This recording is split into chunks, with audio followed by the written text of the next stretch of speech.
things, I want to refine the shaping once more, adjusting the waist to fix the bubbling caused by taking in the hem. Once that's transferred and pinned up again, I'll be doing a full review checking the overall structure, side seams, shoulder, and overall balance of the backside. I just want to mention someone left a great suggestion about shifting the armhole down so that the shoulder seam could be more angled.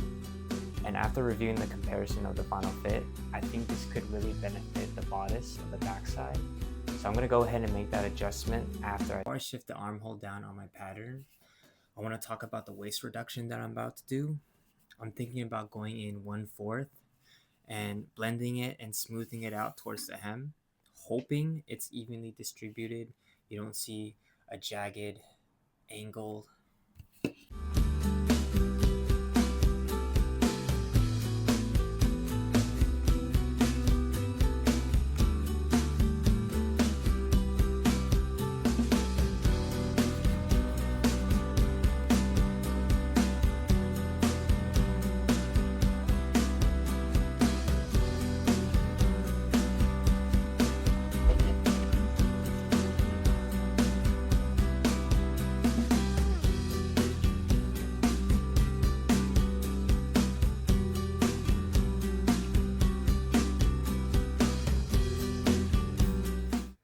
Big improvement from last video's adjustments. Something I noticed is my adjustments were getting lost in the transfer between paper and fabric.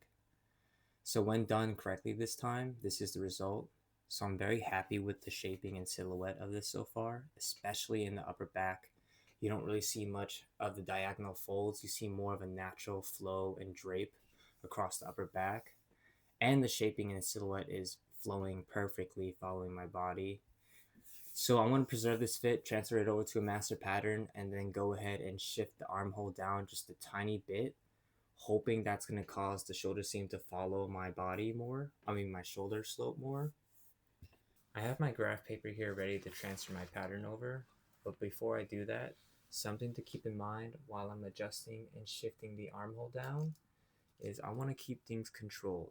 Small adjustments, test it, and I want to refine from there. The goal with this adjustment is to get a more natural shoulder slope, something that follows my traps better and sits cleaner on the body, closer to that Ralph Lauren fit. If it goes right, it should improve the overall drape, less tension to the shoulders and cleaner lines. But if I overdo it, the armhole could drop too much and start losing that tailored look.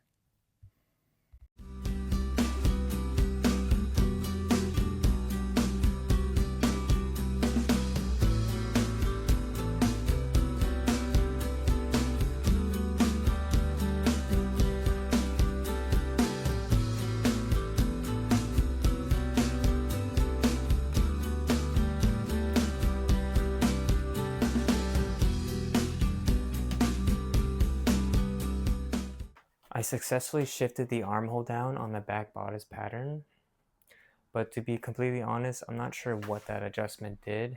When I was transferring the pattern to my bodice and pinning, I didn't even pin the new adjusted armhole because I don't even have sleeves on it. So not really sure. I'm sure there's a reason why. There's an explanation. I'll have to do more research, but I think the back bodice is looking good and we can move on to the front. But real quickly, I just want to experiment with something. Looking at the center back, I think I can remove just 1/8, just a little bit, because I feel like there's still a little bit excess folds and drape. I know that I do need wearing ease for movement, but I just want to experiment and then we'll go on to the front side. Things a little bit different this time, just to speed up things. I'm going to actually not mark my pattern. I'm going to go ahead carefully on the center back of my bodice, take my ruler and measure out a half, because I'm doing 1/4 on quarter patterns, just to take out 1/4 on the center back, and then I'm going to pin it up as if it was a long dart.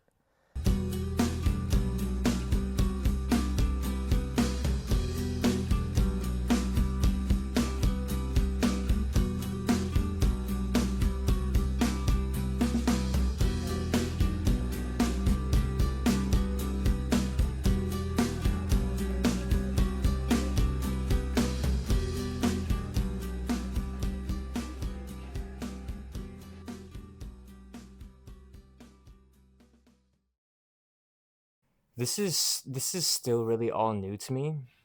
Pattern making is a very tough, really hard, intentional, precise craft skill to learn. And it's something that I really want to learn as the backbone of my skill to be a fashion designer. But doing some research, I know that I am missing a few things, like always, of course, learning on your own. Still grateful because I have these great resources. I have the internet and all that, but something I've been looking into to kind of be more precise with my adjustments to decrease or add fabric, even manipulate and move darts, but I'm not there yet, is the slash and spread pivot method. So I want to do some more research looking into how to do that method, but for now, I'm just going to keep on doing what I'm doing and move on to the front side.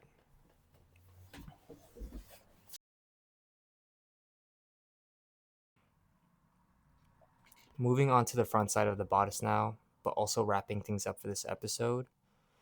I noticed that there was some excess volume on the front side, so I want to tackle that by taking 1/8 out of the center front. Second, the side seams don't really follow the shape of my body. It kind of bubbles out, so I'm going to refine that a little bit more. So those two adjustments, I'm going to leave things here for this episode. Leading into the next episode, I'll have those two adjustments made. And one thing I want to mention is I was planning on using the slash and spread pivot method for this, for the front side, but I don't really feel much comfortable right now. I kind of want to do more research on that method, see how other people are doing it, and then I can try that out. But for now, we're going to leave things off here and move on to the next. Really.